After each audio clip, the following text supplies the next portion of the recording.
the 119th power, probability against the complexity of what we see arriving by random chance.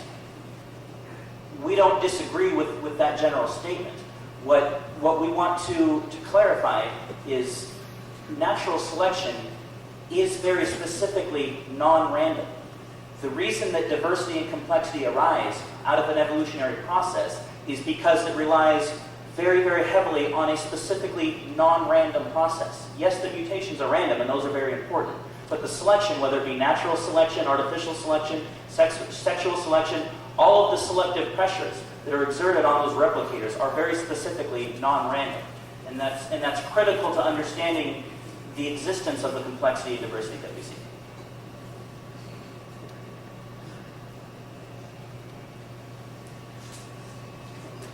This is for the creationists. After listening to both presentations, I feel like the evolution side presented the case for evolution. And then the creation side, I didn't really hear the case for creationism. I just heard what you felt was evidence against evolution. And if that is the case for creationism, that just throws me off a little bit, how the case for one theory is just evidence against another. That just seems like you're creating a false dichotomy of it's either evolution or creationism, and if evolution is wrong, well then I'm right. So I just want to know, in similar to the way the evolutionists presented tests and predictions that could be falsified, prove their theory wrong. For example, the vitamin C gene, they looked for it. They said, if evolution is true, we should find a gene that used to be for producing vitamin C. They found it, it was turned off. So it's like, okay, more evidence for evolution. Could you please present a similar case or a similar prediction in intelligent design or creationism that would have the same effect as the evolutionists provided? And also, could you let me know if there is a program of research in the creationism community trying to figure out if there is more evidence for intelligent design rather than just evidence against evolution?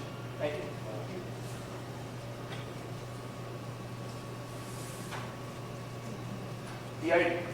By the way, first of all, evidence against evolution is evidence for creation. But let me make a point. You just said you want evidences.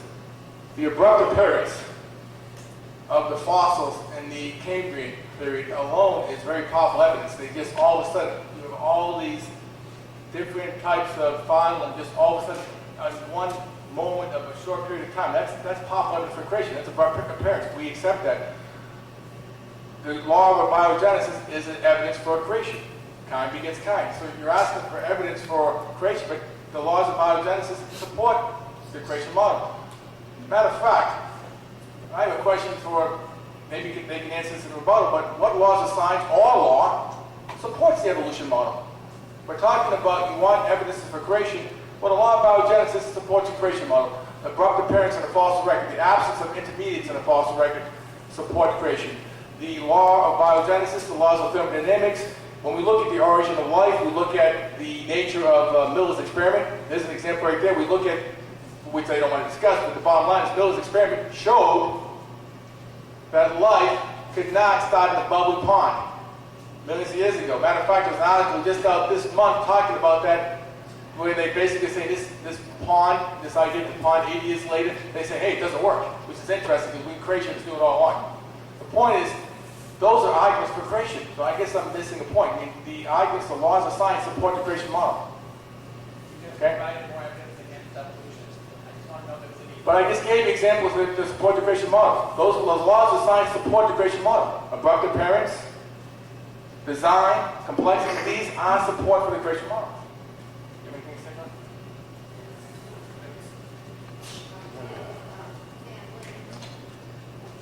The absence of intermediaries, the laws of science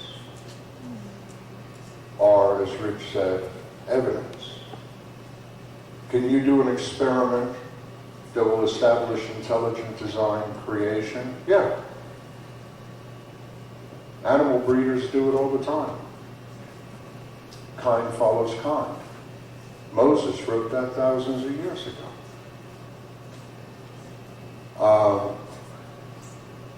There's a lot you can sit down, and just as the evolutionist uses negative information. In other words, if this doesn't work, this must be true. A does not equal B. Within the universe, there are two possibilities: intelligent design for special creation or evolution. There is no third option. So what is for one is against the other. I don't care which way you're going.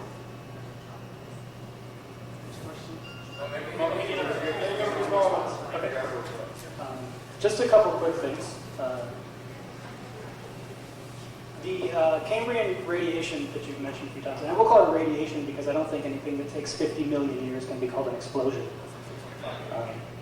But the Cambrian radiation was perfectly synchronized with the remodeling of the Earth's atmosphere at the hands of the organisms that came before it, as well as other changes that happened in the climate and basically, how do I put it? The organisms that existed before the Cambrian radiation shaped the world for the Cambrian radiation to happen. And that is very consistent with evolutionary theory, and that is what the evidence shows. You mentioned absence of intermediaries. I don't know what you think an intermediary would be, what it would look like. I think I showed several. There was a quote mentioned earlier from Darwin about looking for about transitional fossils. I think that's probably the same thing that you mean by intermediaries. 2 years after Darwin wrote that, they discovered Archaeopteryx. I think that's indicative. I think I'm out of time. Okay.